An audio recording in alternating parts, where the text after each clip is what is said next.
ይድረስ ፍቅር ይዞኛል ለምትሉ ሁሉ አንተ ፍቅር ይዞኛል የምትለው አሁን አንተ በፍቅሩ አብጃለሁ ስነሳም ስተኛም ስለርሷን የማስበው የምትለው ባይኗ ሰረቅ አድርጋ ስታየኝ ልቤ ቀጥ ይልብኛል የምትለው እስቲ አንድ ጥያቄ ልጠይቅህ።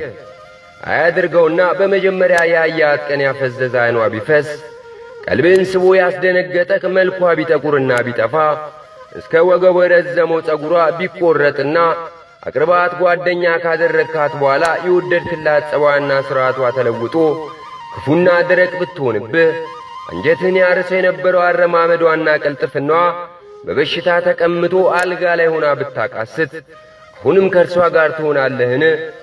እንደ ድሮ ከእርሷ ጋር ለመሆን ትሽቀዳደማለህን? ሁሌ እንደምታፈቅራትና እንደምታሳላት መንገርን ትቀጥላለህን? ለእርሷ የምታሳየውና ትሕትና ክብር ይቀንስብሃል አይደል? አንቺስ ብትሆኚ መጀመሪያ ያየውሽ ሁለት ደስ ያለሽ መልክና ቁመናው እንዳልነበር ቢሆን ሁሌ አንቺን ለማስደሰት ብሎ አንቺን በመጋበዝና በማዝናናት ያጠፋ የነበረው ገንዘብና ሀብት ጠፍቶ ፍጹም ደሃ ቢሆን መጀመሪያ የተዋወቃችሁ ሰሞን ሲያሳይሽ የነበረው ፍጹም ትሕትናና አክብሮት ተለውጦ በትዕቢት አንቺን መማታት ቢጀምር ጤንነቱን አጥቶ በበሽታ ቢንከራተት በመጀመሪያ ወደ እርሱ ስቦ ያመጣሽ ነገሮች ሁሉ ቢጠፋ አሁንም ከእርሱ ጋር ትሆኛለሽን? አሁንም እርሱ ጋር ስልክ መደወልሽን ትቀጥያለሽን? እህቴ ወይስ ንገሪኝ፣ ፍቅርሽ ካፍሽ ነው ወይንስ ከልብሽ? ወንድሜ ሆይ ልጠይቅህ፣ ፍቅርን የምትገልጸው በመናገር ነው ወይንስ በተግባር? መልሳችሁ ይህ ቢፈጠር አብሬ አልቀጥልም ከሆነ ከመጀመሪያም ፍቅር እንዳልያዛችሁ ላረዳችሁ ወዳለሁ። ስትተያዩ እወድሃለሁ ወይንም እወድሻለሁ ከምትባባሉ ባየው ቁጥር ወይንም ባየውሽ ቁጥር በውስጥ ያሉት ነገሮች ይንተከተካሉ ብትባባሉ የተሻለ ነው። ምክንያቱም የፍቅር ትርጉም ይህ አይደለምና። ፍቅርማ ምን እንደሆነ ራሱ ፍቅር የሆነው ኢየሱስ ክርስቶስ በሚገባ አስተምሮናል። እርሱ ከምድር አፈር ካበጃጀም በኋላ የሕይወትን እስትንፋስ እፍ ካለብን በኋላ ፍጥረት ሁሉ መልካም እንደሆነ ተመልክቷል። ያኔ አምሮብን ተከብረን ሳለ ወዶናል። ዕፀ በለስን በልተን ያበራ የነበረው የጸጋ ልብሳችን ተገፎ ራቁታችንን ስንሆን ደዌ የማያውቀው ሥጋችን በከንቱ ፍትወት ሲምታታብን ስንታመም በፍጹም ፍቅሩ አፍቅሮናል።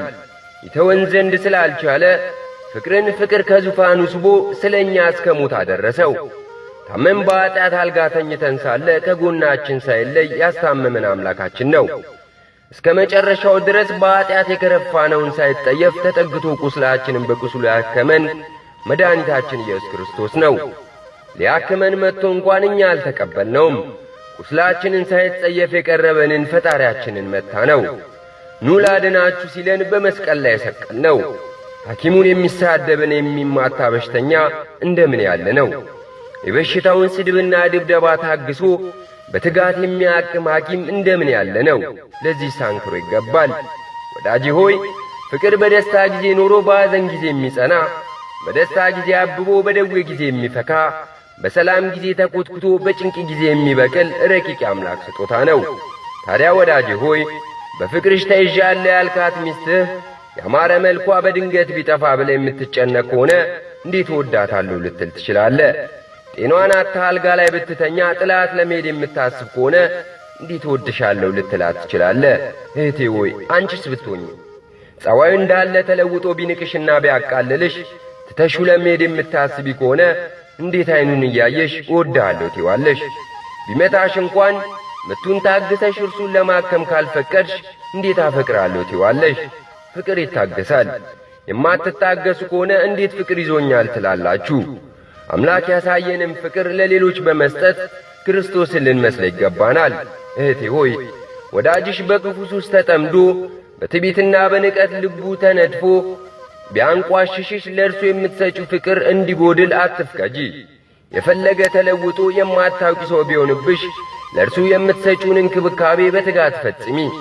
ያለ ንግግር ፍቅርሽን የሚነግሩትን ዐይኖችሽን ከዐይኖቹ አታንሺ። ወንድሜ ሆይ የሚስትህን የምትወድላት ጸባያን ረስታ ደረቅና የምታውክ ብትሆንብህ እንኳን በስስት የምታያት በፍቅር መመልከትን አትንፈጋት። አምላክስ በሕመማችን ጊዜ ዐይኑን ከእኛ ድንገት ቢያነሳ ኑሮ ወድቀን እንደምንቀር አንተም ዐይንህን ከሚስት ላይ አታንሳ። ጌታ በፍጹም ፍቅር ወዶናልና እርስ በርሳችሁ በሚያስታግሰው እውነተኛ ፍቅር ተዋደዱ፣ በፍቅርም ቃል ተነጋገሩ እንጂ አትቆጡ ይለናል። ቸሩ አምላካችን እግዚአብሔር ሆይ የአፍ ብቻ ሳይሆን የልቦና በመናገር ብቻ ሳይሆን በተግባር የምንገልጸው እውነተኛ ፍቅርን ስጠን።